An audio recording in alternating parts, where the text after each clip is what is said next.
In this episode, I wanted to explore identity, self identity, how we as women take on lots of different roles throughout our lives, where we may be our order within our family, if you're the firstborn daughter, as I am, how you tend to take on the role as perhaps primary caregiver to a parent, how you are seen as being the ideal child, where you then may take on those kind of roles and responsibilities in life, in work, in families.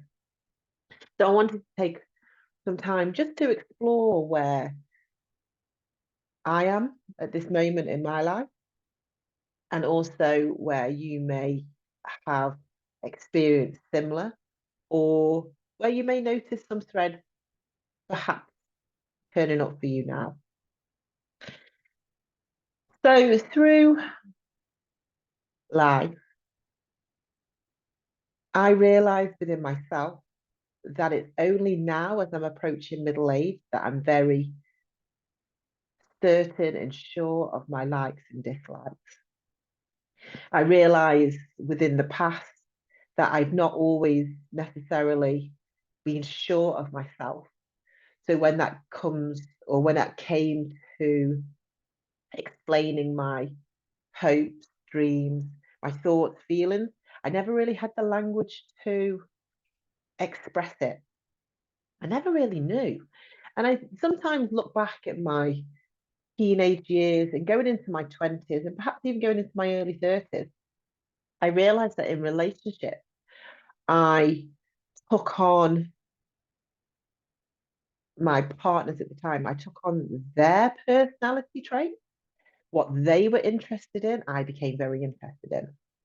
I became very much like a chameleon also, is that I was so uncertain of myself that I was kind of looking for something, something to fit, something to sit.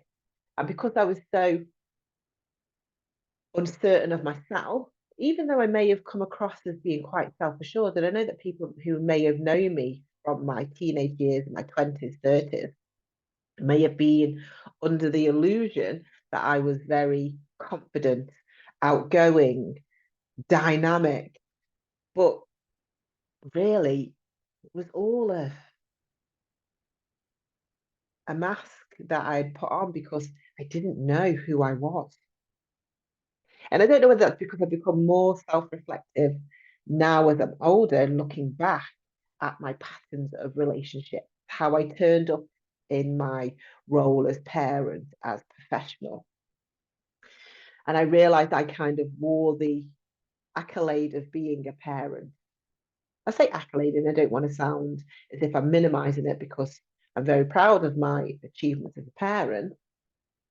But in becoming a parent and a role model for my children, obviously the behaviors that I exhibit are one of being a parent that's got it all together, that can deal with these situations as they rise, that will rise to the challenge of being a parent and do a good job, but that's sometimes to the detriment to myself as an individual. Without, if you take the label of mother off, if you take the label of professional off, if you try and describe yourself without these labels, who am I?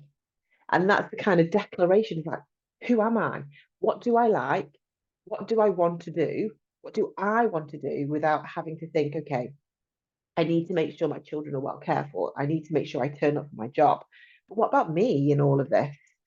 And I think when it came to that point in my last job, and I know I've spoke about my job that I had before I became a exhale instructor. I worked within the local government for 17 years.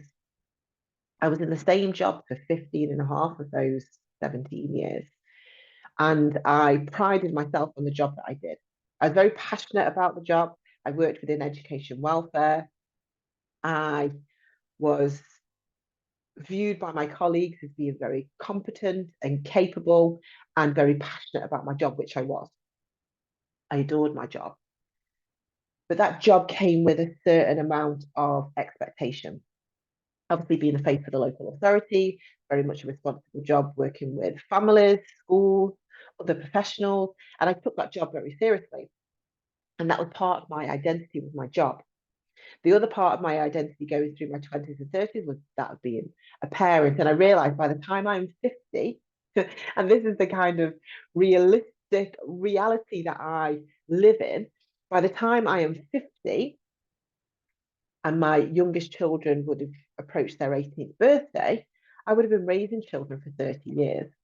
As in, like, raising children so they're responsible and living within my home for 30 years. Now, that's more than half of my life that I have dedicated to the cause of being a parent. But then it's also, okay, being a parent is just one role that I have.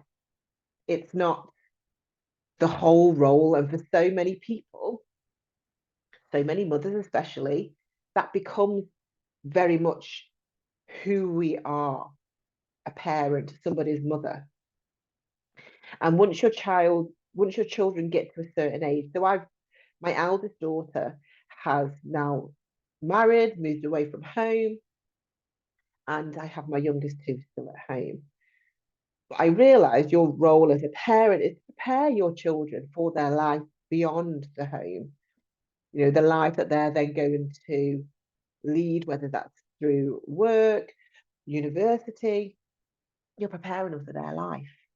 So that then, you know, that job doesn't end when they go to university or when they move away from home. You're still going to be a parent, but your role as a parent becomes smaller because then they become their own person and they create their lives, and that's theirs for the taking, isn't it? So then what happens to us then? What happens to us when we're made redundant from that huge caregiver role? When our role gets smaller, who are we aside from that role? And whether or not that is, whether you come to that realization through your job. So I took redundancy, so I left voluntarily of my long-standing career. So without that job that I'd been doing for 15 and a half years, who was I? who who is this person? Okay. So part of my self exploration and my journey back to self or rediscovering who I actually am, I kind of come back to my primary wants and desires because I've never really been very clear on that.